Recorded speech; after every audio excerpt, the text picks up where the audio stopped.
नेपालमै बसेर महिनाको 1 लाख रुपियाँ कमाउने च्यालेन्जको आज 12औं दिनको भिडियोमा स्वागत छ साथीहरू। आज पनि म बिहान उठेर आफ्नो सधैँको काममा जान्छु। त्यहाँबाट बिहान कामसाम सिद्ध्याएर घर फर्किन्छु। घर फर्केर मेरै भाँडाकुँडा निकालेर राख्छु।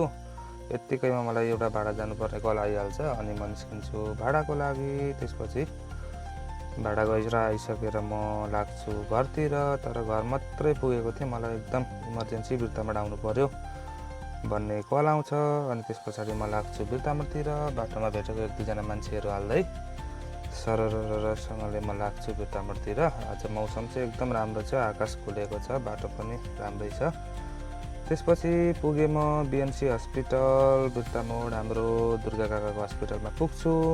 अनि म छिर्छु बिएनसी हस्पिटलभित्र। त्यहाँबाट म सिधै जान्छु ब्लड ब्याङ्कमा, जहाँ चाहिँ मैले ब्लड डोनेट गर्नुपर्ने थियो। अनि म गएर बस्छु ब्लड डोनेट गर्नलाई।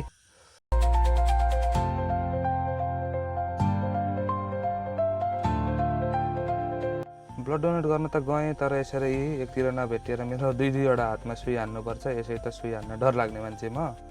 अनि यसरी ब्लड डोनेट गरिसकेपछि अब लिने मान्छेलाई पनि एकचोटि यसो भेटेर आउनु पर्यो भनेर म छिर्छु हस्पिटलभित्र। त्यस पछाडि मैले ब्लड डोनेट गरेको लिने मान्छेलाई एकछिन भेटेर गफसफ गरेर म निस्किन्छु बाहिर। अब बाहिर निस्केर एकछिन चाहिँ म यसै बिर्तामोडतिरै बरालिन्छु लखर। यत्तिकैमा हाम्रो चाहिँ अघि ब्लड लिने पेसेन्टको पनि अपरेसन एकदम सफल भइसक्यो भनेर खबर आउँछ। अनि नयाँ मान्छेको पनि आगमन हुन्छ।